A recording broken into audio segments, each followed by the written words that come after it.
Chaque année, environ 50 millions de tonnes de déchets d'équipements électriques et électroniques ne sont pas traités, selon un rapport conjoint rédigé en 2019 par les Nations Unies, l'appui du Forum économique mondial et le Conseil mondial des entreprises pour le développement durable. La Chine, selon ce rapport, est devenue la deuxième productrice des déchets électroniques au monde avec 2,3 millions de tonnes par an, derrière les États-Unis qui en produisent 3 millions. Et selon l'Agence de l'environnement et de la maîtrise de l'énergie, 17 millions de tonnes de pneus usagés sont générés chaque année dans le monde.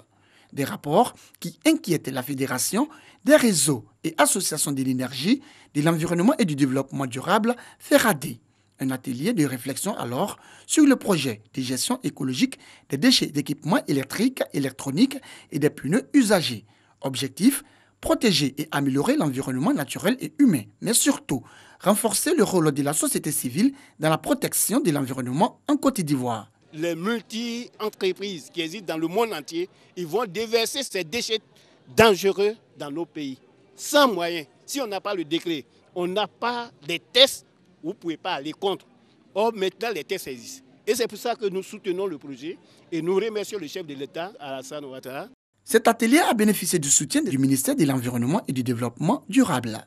Tous les opérateurs économiques qui ne se seront pas conformés aux dispositions pour la mise en œuvre de ce projet, ils ne feront plus rentrer les appareils électriques et électroniques en Côte d'Ivoire et même les pneus en Côte d'Ivoire. Échanges et discussions, signatures de pétitions et recommandations des temps forts qui ont également meublé cette rencontre sur la gestion écologique des déchets d'équipements électriques, électroniques et des pneus usagés.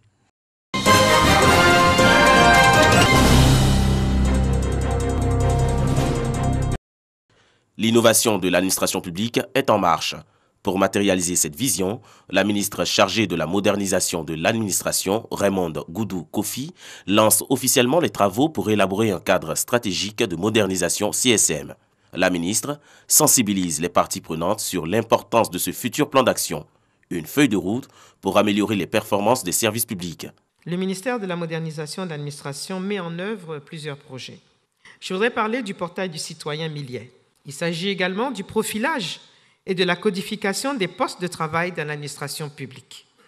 Vu l'importance que revêt le cadre stratégique de modernisation de l'administration publique pour l'État de Côte d'Ivoire, je sais compter sur son Excellence, Monsieur le Premier ministre, pour qu'au terme de ce projet, le cadre stratégique validé puisse, dans les meilleurs délais, connaître une mise en œuvre effective.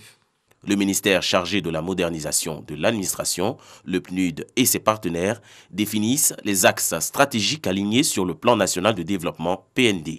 La rédaction du cadre stratégique de modernisation de l'administration ivoirienne prend en compte les observations de la primature faites depuis juin 2017.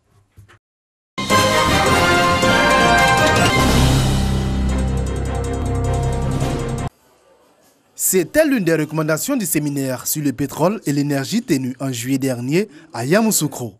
Le prix de l'innovation se présente comme une contribution au développement des secteurs du pétrole et de l'énergie dans l'optique de faire de la Côte d'Ivoire un hub énergétique dans la sous-région. Les défis qui se présentent à nous sont nombreux et pour les surmonter, nous devons redoubler d'ardeur et poursuivre nos efforts dans la définition et la mise en œuvre de solutions et mécanismes innovants. Destiné aux jeunes entreprises, start-up et organisations professionnelles, ce prix récompensera les 2 meilleurs projets dans le secteur de l'énergie et de l'hydrocarbure. Nous avons une jeunesse qui est pleine de potentiel, pleine d'idées. Et nous souhaitons à travers ce prix accompagner ces jeunes-là à pouvoir traduire leurs idées en projets concrets. Nous allons veiller à ce que les 10 finalistes qui viendront présenter leurs projets, que chacune de leurs idées soit enregistrée pour éviter tout problème. Les 2 prix seront dotés, chacun d'une enveloppe de 10 millions de francs CFA, en plus d'un accompagnement durant l'implémentation des projets. Nous souhaitons qu'il y ait beaucoup plus d'émulation pour que les années à venir, nous puissions avoir aussi d'autres projets, plusieurs projets. Et cela dans l'objectif de faire en sorte que nous puissions aider nos jeunes et aussi avoir un impact positif pour le secteur des énergies et des hydrocarbures dans notre pays. Les candidatures sont ouvertes à compter de ce 16 septembre jusqu'au 16 novembre prochain sur le site du ministère du Pétrole, de l'Énergie et des Énergies renouvelables. Les candidats seront évalués par un jury composé d'experts issus aussi bien des secteurs privés et publics de l'énergie et des hydrocarbures.